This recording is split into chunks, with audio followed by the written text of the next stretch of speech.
Gold is the story right now, not because it is moving violently, but because it is coiling.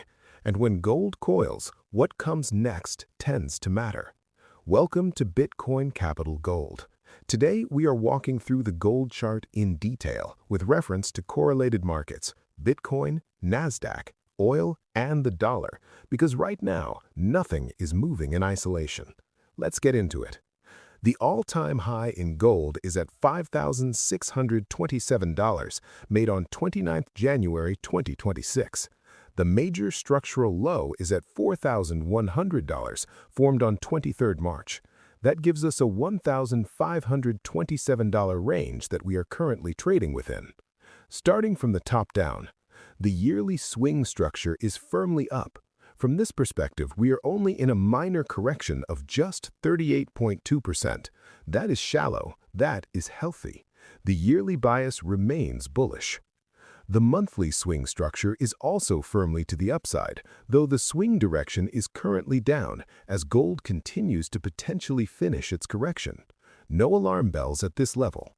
The weekly swing structure shows a deeper correction, which is why the daily picture matters so much right now. Across all three higher time frames, support has developed above the $4,100 structural low between $4,219 and $4,221. That cluster of support is significant. Now let's drill down to the daily, which gives a finer-tuned picture. The upside Fibonacci resistance zone sits between $4,856 and $4,863, with the yearly midpoint sitting right at $4,863. Downside support has developed at the Fibonacci support zone between $4,618 and $4,635. Gold is currently compressing between a very tight range of just $300, $4,618 on the downside, $4,888 on the upside. That compression will not last. Price will make a directional move. The question is which way. There is a useful candlestick signal to note. The dragonfly candlestick pattern on 23rd March pushed away from the Fibonacci support zone, a positive sign for bulls. Since the structural low at $4,100, gold has been steadily recovering. The daily structure is producing an uptrend of higher highs and higher lows. A higher low formed at $4,348 on 26th March, a higher high at $4,888 on 8th April. That sequence is constructive. For buyers to continue the upside move, they must break above the yearly midpoint at $4,863 to reassert dominance and ideally sit above the psychological round number of $5,000. Until that happens, trading below the yearly midpoint leaves gold vulnerable to a retest of the downside. The yearly midpoint is the pivotal level in the current gold chart. Watch it closely. From the 23rd March low, the daily upside ranges are staying consistent.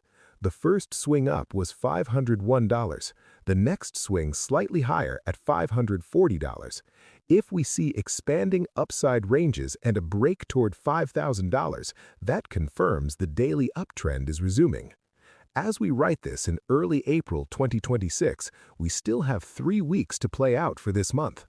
So far, April is producing an inside month relative to the larger range produced in March, what is known as a harami or pregnant woman pattern.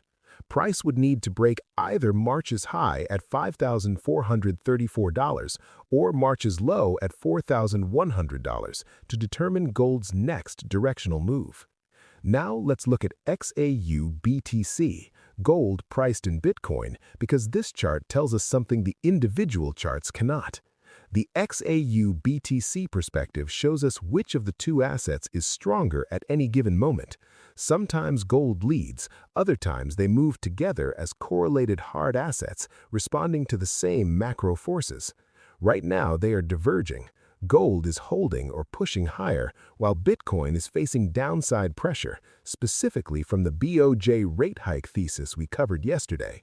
If you haven't seen that video, the link is on screen and in the description.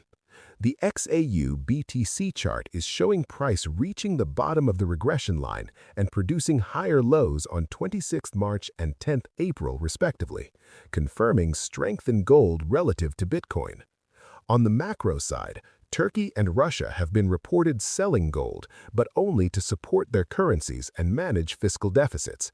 That is forced selling, not a change in conviction. Meanwhile, China continues to sell U.S. treasuries and heavily increase its gold holdings. The strategic direction of central bank accumulation remains intact. Crude oil futures are currently trading at $104.42. In the last few days, U.S.-Iran de-escalation negotiations failed, resulting in the U.S. threatening sanctions on all Iranian-owned stablecoins and creating ship blockades at key exit points. The U.S. appears to be escalating and restricting the flow of oil by another 10%, pushing prices higher. We're looking for crude oil to challenge the high at $119.48. Globally, oil reserves are depleting fast. If a resolution is not found, which right now looks unlikely, that would take crude oil from its current $104 to significantly higher in a matter of weeks. A price of $150 is not out of the question. That level of oil would be deeply inflationary and deeply supportive of gold as a real asset. The Nasdaq 100 currently trades just above $25,000.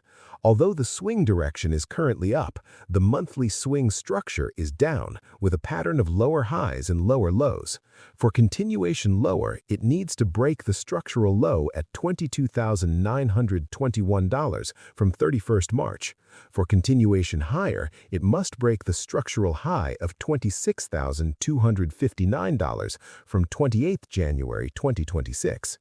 Worth noting, prior to the New York Open on Monday, late 13th April, the Nasdaq gapped down. That is a signal worth watching.